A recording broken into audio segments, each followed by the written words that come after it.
royal subjects, was our king, Henry VIII. And on this day, the 15th of June, in the year of our Lord 1519, my son, Henry FitzRoy, son of Bessie Blount, lady-in-waiting, to my first wife, Catherine Rarigan, was born in Reagan. Henry FitzRoy was conceived during Catherine Rarigan's last confinement, in which she did give birth to a stillborn daughter. During Catherine Rarigan's last confinement, in which she did give birth to a stillborn daughter, Henry and Bessie Elizabeth Blount, that, in truth, was when Henry FitzRoy was conceived. FitzRoy, instead of Blount, or perhaps Tudor, he was given the last name FitzRoy. Fitz, in Anglo-Norman, meaning son of, and Roy, in Anglo-Norman, meaning the king.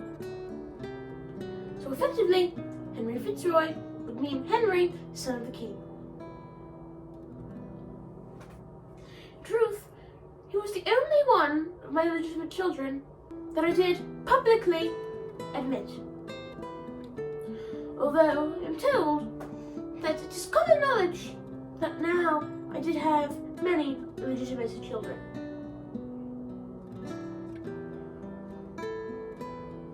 Henry was indeed the godson of Cardinal Wolsey.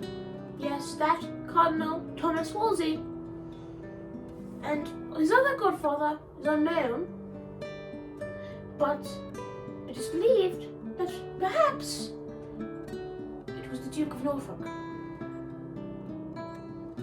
But we can confirm, it is confirmed by not just me, but modern people, that Cardinal Wolsey, his godfather, was there at his christening.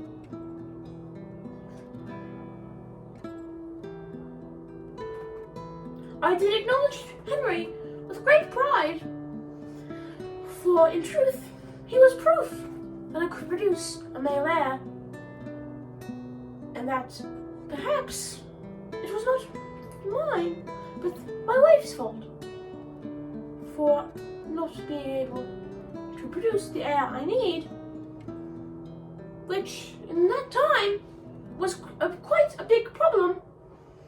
For despite giving me my daughter Mary, but not but a few years before Henry was born, but due to the fact that our only son, our only surviving son, died in infancy. Henry, Duke of Cornwall, did not last long.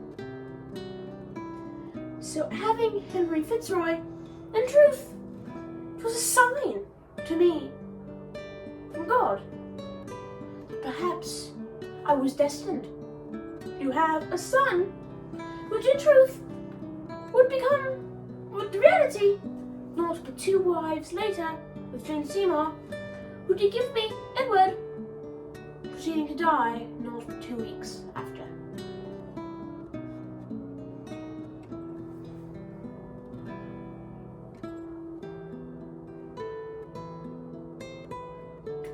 Henry was in truth taken by me as a sign from God that perhaps it was not me, but perhaps our marriage was cursed. For according to Leviticus, a man shall not take of his brother's wife, for it is an unclean thing, and they shall be childless.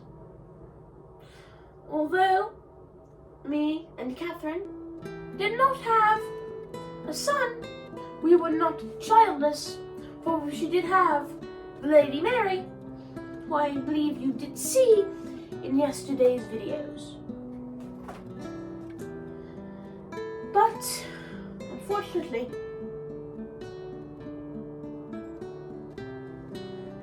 Henry FitzRoy, his story does not end well. In truth, it does not end well at all. By 1525, the 6-year-old Henry FitzRoy would have of his own house, Durham House, gifted to him by me, his father, from a strange place. Now by this time, I was 34, Catherine was 40, and Mary was 9, our only legitimate heiress, but a son. I did have a son, though not through Catherine at this point, and it was, in truth, sad. For I did choose to marry of Catherine after the death of my brother Arthur in 1509. 5 months into their marriage, he did die. And in a previous video, which you remember from the 12th, not but 3 days ago, it was on the 11th that me and Catherine did wed.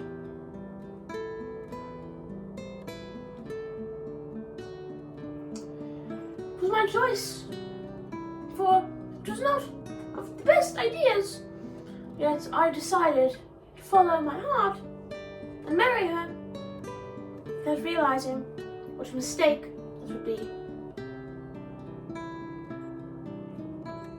On June 7th, in the year 1525, Henry was elected Knight of the Garter.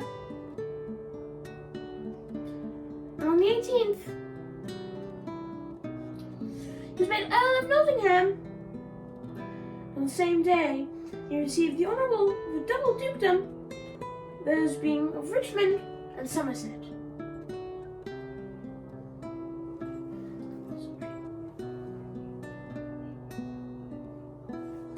I did recently hurt with my leg. It just hurts.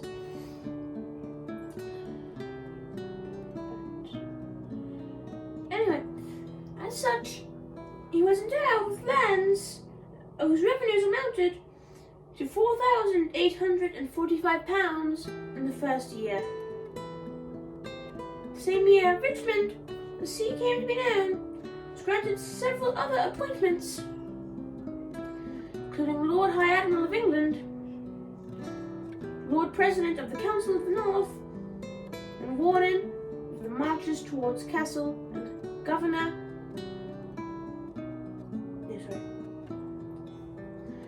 Warden of the Marches towards Scotland, and Governor of Carlisle. Sorry about that, my subjects. For I did have it written down on a scroll for so many for me to remember. My reading was not good. But Henry was not forgotten. For with so many titles and so much land, in truth, I did spoil him a lot. For being my only son, what was I to do? For my only legitimate child, by this point, had been a daughter, Mary. What good is a daughter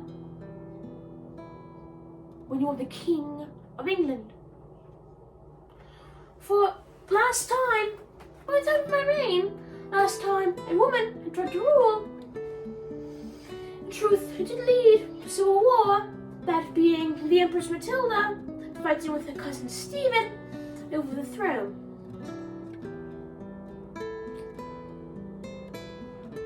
Now, I am informed that after my death, there hath been a few queens,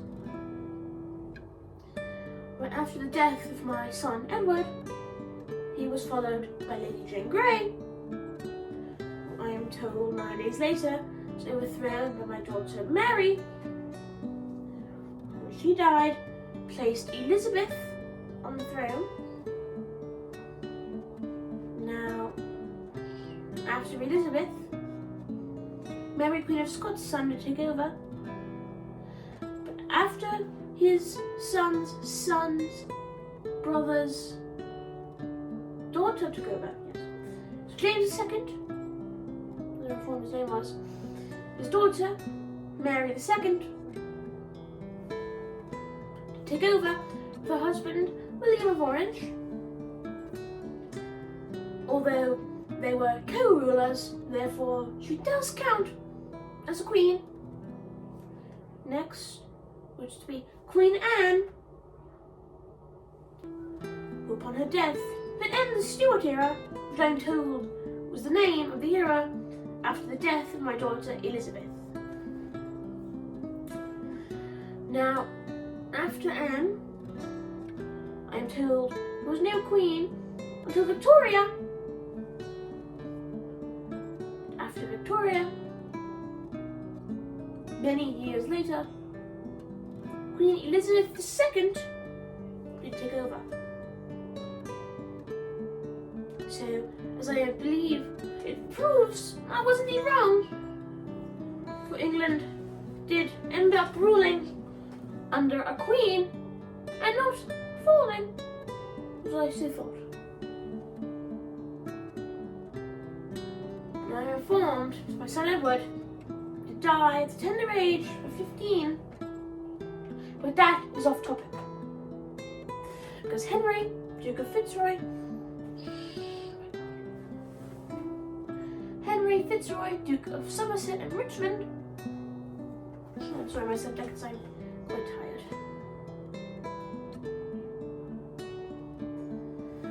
But,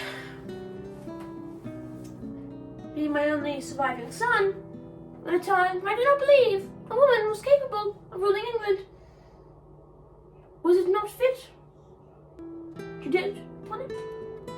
With land and titles and land and money, what was I to do? For although I am told it is likely he did live with his mother and her husband for most of his life during his childhood, I legitimized the fact that he was illegitimate, but still my son, and therefore of royal blood. 22nd of June in 1529, Henry was made Lieutenant of Ireland. And in truth, I did have plans to indeed make him King of Ireland, although my councillors did not see fit, for they believed, in truth, it may cause a threat similar to that posed by the Scots to our nation.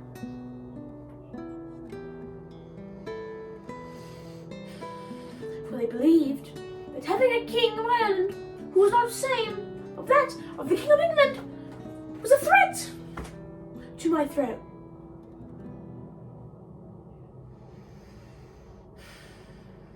They could not be persuaded. So unfortunately, I did not give him the title King of Ireland. Although later on, I did try to do so with my son Edward, yet meeting the same problem.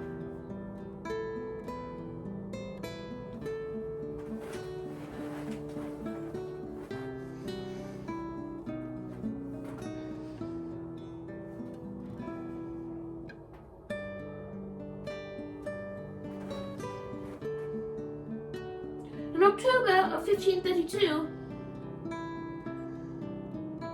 I did travel to Calais for a meeting with Francis I, and I take of Henry with me.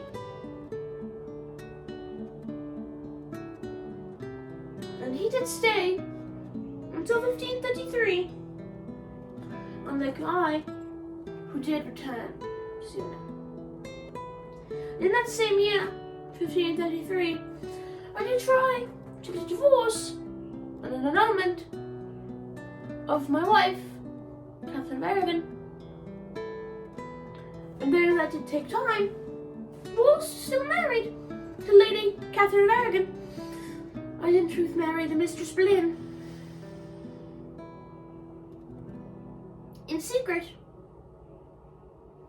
For at the time, I was already married.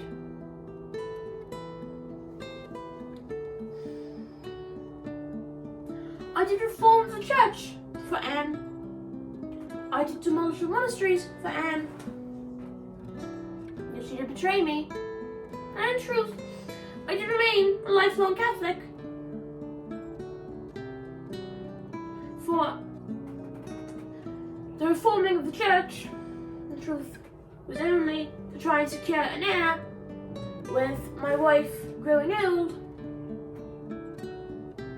and the lack of sons apparent.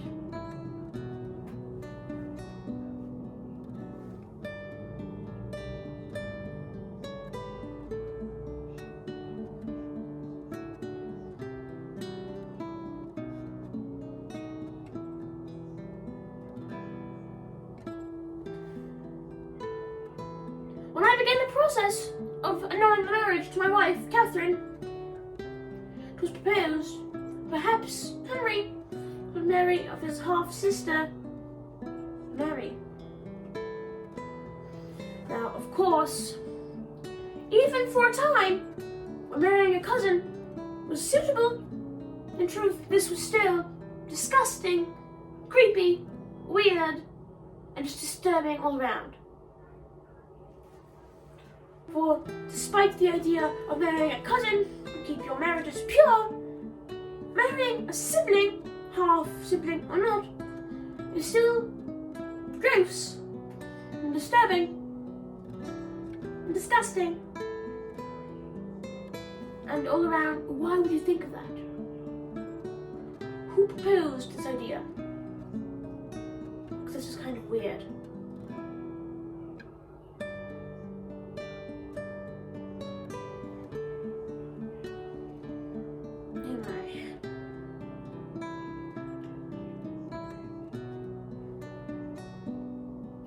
At the age of 14, 20th November 1533, he instead married the Lady Mary Howard, the only daughter of Thomas Howard, 3rd Duke of Norfolk, the uncle to Anne Boleyn,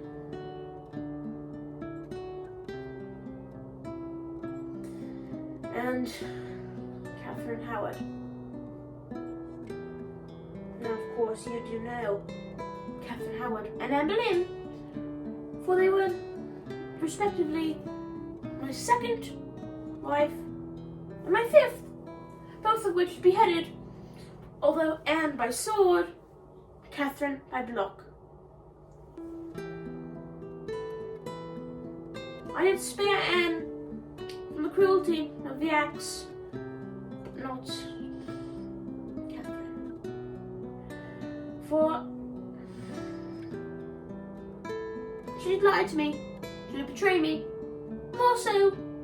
more real than Anne did, and therefore it was not fit for me to give her such a good death. She died a traitor's death, for a traitor she was.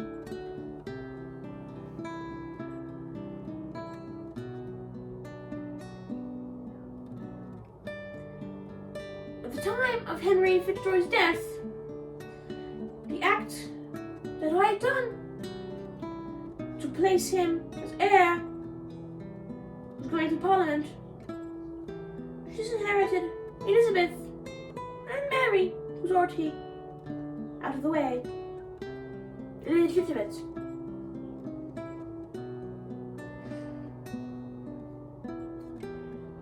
Whether legitimate or not,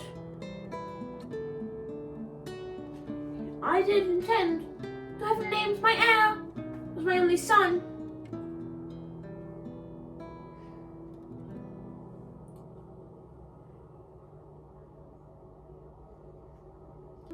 The Imperial Ambassador, Eustace Chapoy, wrote to Emperor Charles V on the 8th of July, 1536, that I had made a statute allowing me to nominate a successor, with the Duke of Richmond, my son, would not succeed to the throne, as he was consumptive and now diagnosed incurable.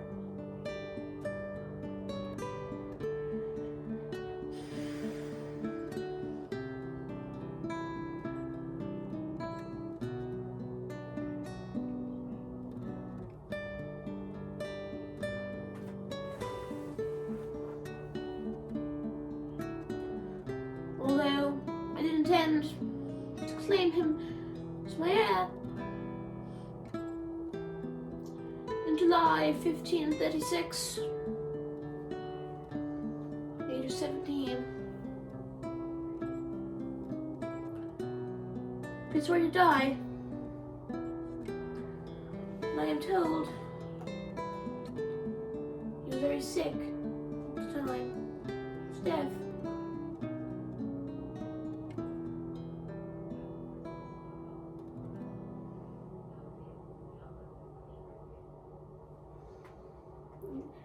He was not in good health. In 1536, I did lose some of the most important people to me, including my first wife, my second wife, my son, and although they did not die, I did lose my daughters.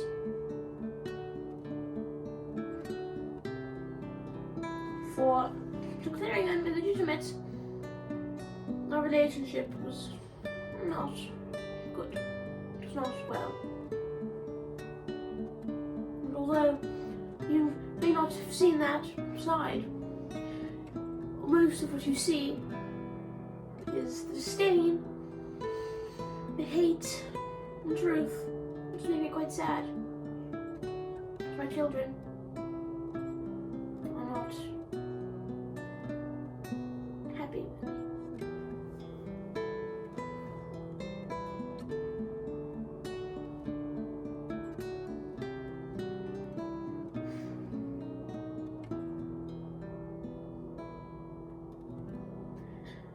Henry did die of consumption.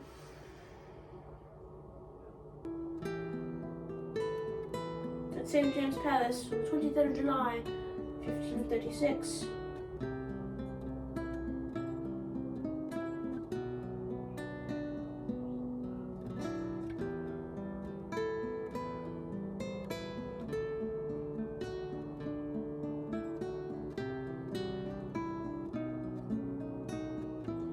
The mourners, his burial, and 2 followers, his attendants, followed at a distance.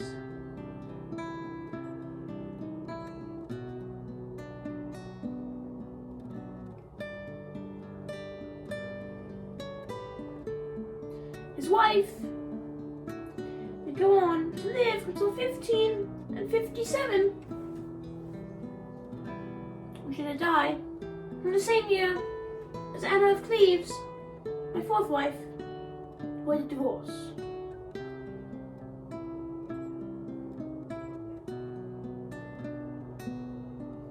But happy birthday, Anna.